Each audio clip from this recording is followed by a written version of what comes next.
Guerrilheiros e guerrilheiras, amigos e amigas combatentes, estamos muito perto de concluir, mas ainda temos tópicos importantes a tratar. Estão lembrados da nossa aula prática de fotografia, em que falávamos sobre o Color Checker e que ele nos serviria para aprendermos sobre balanço de branco? Pois bem, chegou a hora.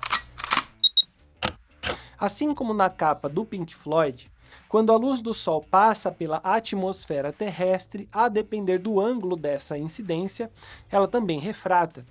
É por isso que temos o nascer do Sol e o pôr do Sol com tonalidades mais avermelhadas. De todo o espectro luminoso, a luz vermelha é aquela que mais sofre distorções de direção ao refratar, e por isso é a primeira a chegar ou a última a ir embora. Ao longo do dia, essa inclinação varia, encontrando o seu menor valor ao meio-dia.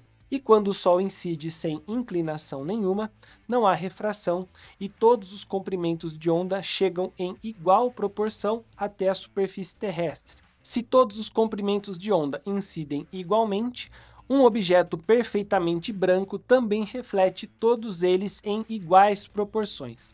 Assim como um objeto cinza, que vai absorver uma porção dessa luz, mas aquilo que refletir vai conter do mesmo modo proporções iguais desses mesmos comprimentos de onda. Tudo isso de física para entendermos que existe uma relação importante entre luz incidente e luz refletida, e que, a não ser em casos intencionais, queremos que as cores das nossas cenas sejam percebidas com exatidão. Se um personagem usa azul ao meio-dia, sei que meus olhos enxergarão azul. Mas se for no final da tarde, pode ser que essa percepção seja distorcida. Entretanto, os nossos olhos se adaptam. Já a câmera não tem condições de fazer isso. Quando eu modifico o meu white balance, meu balanço de branco na câmera, o que eu estou dizendo a ela é basicamente o seguinte: entenda esse valor como branco.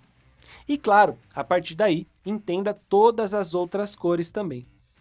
Em outras palavras, ainda que a luz incidente seja laranja no pôr do sol, a câmera poderá fazer as compensações adequadas para exibir os objetos retratados com fidelidade. Resta saber, claro, se você vai querer fazer isso. Pode ser que queira algum desequilíbrio nessa parametrização com uma finalidade estética. Aí é outra conversa. Vale destacar que as câmeras profissionais vão oferecer dois eixos de ajuste, um entre o âmbar e o azul, outra entre o verde e o magenta, chamado de tint. Esse balanço de branco que devemos fazer na hora de gravar, podemos fazer também na pós-produção. Não com a mesma liberdade, claro, porque os ajustes mais agressivos feitos na pós-produção costumam causar distorções indesejadas na imagem. Tendo entendido tudo isso, é sobre esse ajuste que falaremos nessa aula. Para fazer ajustes no balanço de branco, é preciso ter um parâmetro, uma referência visual que nos informe algum desequilíbrio. Por exemplo, uma planta, sabemos que é verde. A pele humana também é familiar. Usamos elementos assim para nos guiarmos no processo, apoiados, claro, nos nossos scopes, que vêm blindar nossa avaliação de possíveis equívocos. Como nossos olhos se adaptam muito facilmente à luz ambiente, até mesmo a lâmpada do nosso espaço de edição pode distorcer a nossa percepção. Se ela for mais amarelada, posso ver tudo desse jeito. Isso sem falar na qualidade dos monitores que estivermos usando. Foi pensando em oferecer aos coloristas os melhores parâmetros para a realização do seu trabalho que em algum momento da história do cinema surgiram os cartões de checagem, como aquele que nós usamos. Ali não tem só uma planta ou um tom de pele, mas diversas tonalidades de cores e o cinza 18%, que para mim é o que eu mais utilizo. Vamos voltar para o DaVinci para aprender como usar cada um deles? A face de várias cores, como eu já expliquei no módulo de fotografia, tem tonalidades padrão e o fabricante fornece os dados de cada uma delas ao DaVinci. É comparando o que deveria ser com o que realmente aparece na imagem que ele vai aplicar ajustes minuciosos a cada tonalidade, buscando uma reprodução fiel. Com a imagem do cartão em tela, vou selecionar a opção Tabela de Cores, tanto no monitor quanto nas abas inferiores. E vou optar pelo modelo utilizado, que no nosso caso foi o Datacolor Spider Checker 24. Percebam que tem uma orientação correta para fazermos a medição de cada quadradinho, eles precisam estar exatamente em cima das suas cores respectivas. Em temperatura de cor, vamos inserir aquele que colocamos na câmera e que melhor define as condições de luz em que nós estávamos gravando. Clicamos em Corresponde e pronto.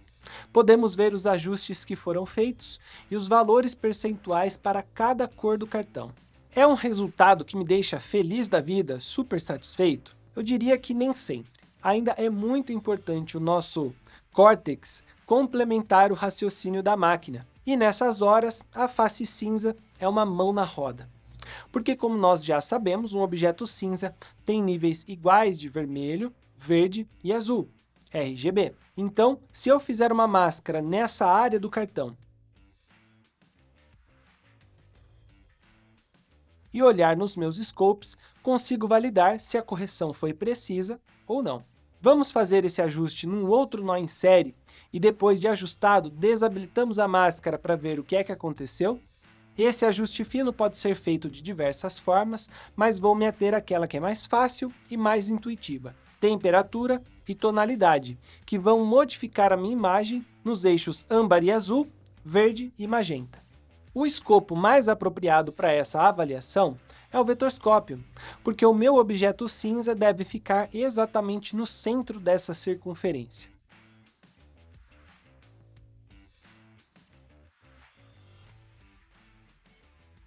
Galera, até aqui temos os ajustes básicos. A gente até poderia parar por aqui, mas nesse curso a entrega vai sempre além. Se vocês derem uma olhada cuidadosa nessa linha do cartão de checagem, vão reparar que essas cores aqui são RGB, vermelho, verde e azul, CMY, ciano, magenta e amarelo. Olha lá no nosso vectorscópio. Nossos pontos de referência estão todos aqui. Se criamos uma máscara para isolar essa linha do cartão, podemos ver se as cores estão batendo ou se ainda carecem de algum ajuste final.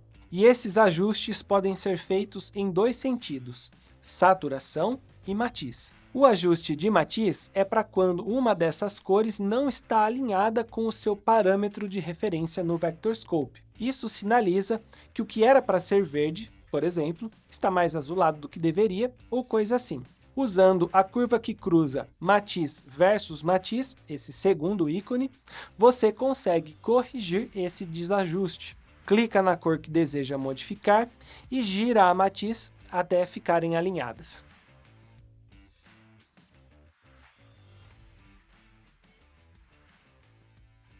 Lembrando que o centro do círculo representa zero saturação, essas cores isoladas do cartão estão onde? Entre o centro e as extremidades, os pontos de referência. Você pode precisar aumentar ou diminuir a saturação geral do quadro, ou até ajustar a saturação de alguma dessas cores em específico. Para isso, tem um tipo de curva bem especial que cruza matiz versus saturação. Com o seu conta-gotas, você seleciona a cor que deseja alterar e modifica a saturação dessa região de tonalidades, tendo a cor pinçada como centro. Feito isso, desabilita a máscara e verifica o resultado. Top demais, não é, gente? Eu sou suspeito para falar porque eu adoro correção de cor. Vamos adiante? Falta pouco. Coragem! Te espero na próxima aula.